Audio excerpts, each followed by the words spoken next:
Hello again, everybody. Let's return, should we, to the situation between Israel and Hamas. Joining us now, Mark Regev, Senior Advisor to the Prime Minister, former Israeli Ambassador to the United Kingdom. Mr. Regev, it's always good to see you. Thank you for joining us on the programme.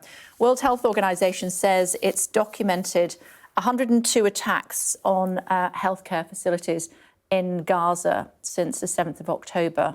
How does that dovetail into international law? Obviously, Israel does not attack civilian targets and definitely not humanitarian targets.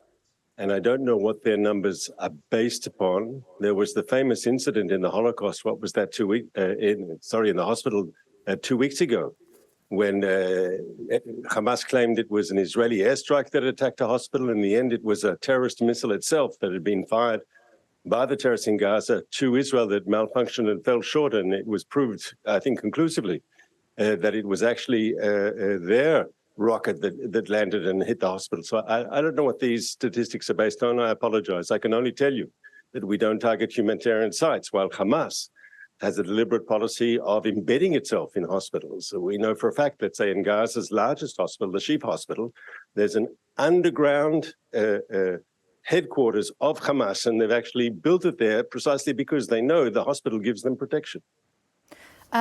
Well, the World Health Organization is saying 102 attacks, 504 deaths, 459 injuries and damage to 39 facilities, 31 ambulances, and half the hospitals in Gaza City have come under fire. Do you recognise any of that? I can only say that it's clear to me that the World Organization is relying on information that's supplied by the Hamas-controlled Ministry of Health. I don't think they have a way to objectively find that data. Most of the information coming out of Gaza is being provided by the Hamas-controlled authorities themselves.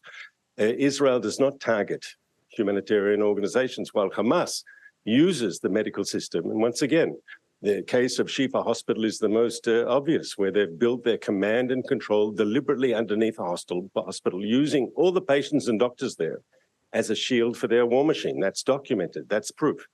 But Kay, you shouldn't be surprised. We saw the sort of violence, the brutality Hamas is capable of when they invaded Israel and butchered our people. We saw the rapes, we saw the beheadings, we saw the burning of people alive, we saw the mass shooting of the concert goers in the ravine, the young people who were attending the open-air concert. Are you surprised that Hamas would use hospitals and medical facilities as a basis for its military terror machine? Hundreds of people wounded, dozen kills in airstrikes on refugee camps. You say in order to kill Hamas militants. So you acknowledge that you're targeting refugee camps? Can I, Kate, with respect, I want to take issue with the word militants, if you'll allow me. People who behead people, people who burn people alive, people who machine gun children in their cots, they're not militants, they're terrorists and should be called as such. Okay, that's fine. Okay, let me rephrase the question. I misspoke in that case. Dozens killed in airstrikes on refugee camps. Do you think that that is proportionate in order to kill Hamas terrorists? Our response is definitely proportionate and definitely in accordance with international law. Hamas has declared war on us, on every Israeli man, woman, and child. The goal of eliminating Hamas is a legitimate goal. It's supported across the world by the United States, by governments, including your own in the United Kingdom. Hamas must be eliminated.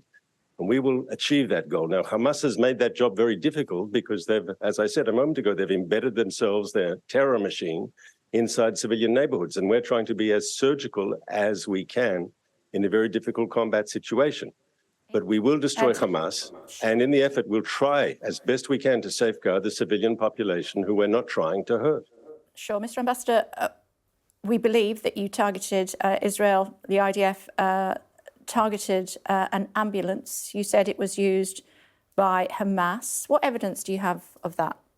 We have lots of evidence about Hamas using medical facilities and ambulances historically and recently for their war machine. Once again, do you doubt that people who burn babies alive have any compulsion about using ambulances? I'm just asking you for the evidence. I'm just asking you for the evidence. The IDF is producing that evidence. We have intelligence, which we've shared with intelligence agencies. It's more difficult sometimes to make things public because then you have to sometimes reveal sources, but we are planning very shortly to release information that shows that Hamas has had a consistent pattern of behavior, of abusing the health system, of abusing ambulances for their own nefarious purposes. And I don't want to see a single Gazan civilian hurt. I don't want to see anyone caught up in the crossfire between the Israeli Defense Forces and the Hamas terrorists. But what must be remembered, we didn't want this war. We didn't launch this war. We didn't start this war. We are responding to Hamas's brutal, horrific attacks on our civilian population.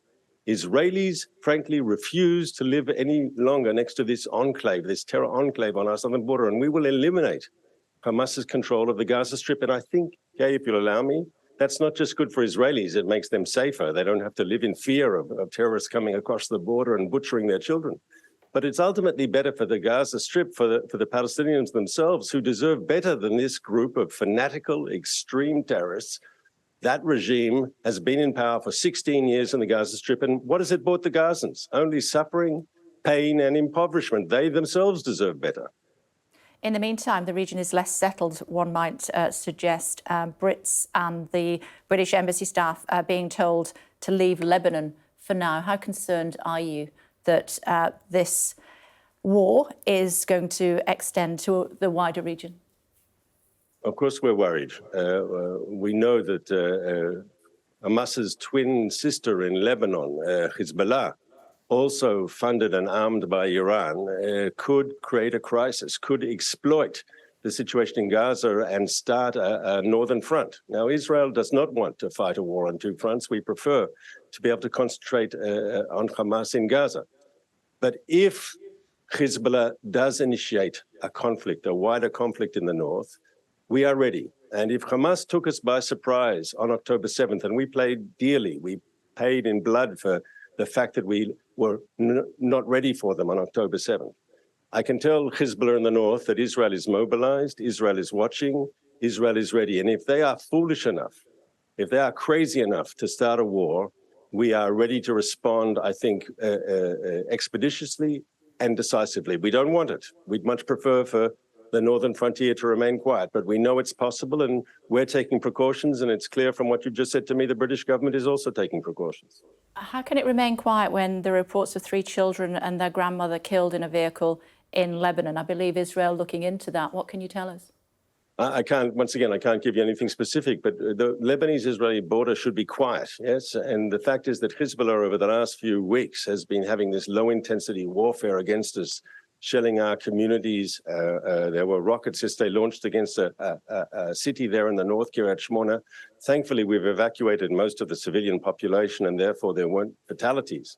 But Hezbollah's playing a very dangerous game. They're saying we're going to attack Israel in the border areas and keep it at that. But there's always the danger of escalation. We don't want to see an escalation, but we're ready to meet it if it happens. What does that escalation or retaliation look like? No, if we find a place where they're shooting rockets from Lebanon into Israel, we will seek and neutralize that target. If we see Hezbollah terrorists approaching the border, we will attack them. And we will prevent them from entering Israel and killing our people. But our policy in the north is deterrence in the north and victory in the south. That's what Israel's trying to do. The Prime Minister, Benjamin Netanyahu, has been heavily criticised since the 7th of October. How do you envisage his political future when this bloody war finally ends?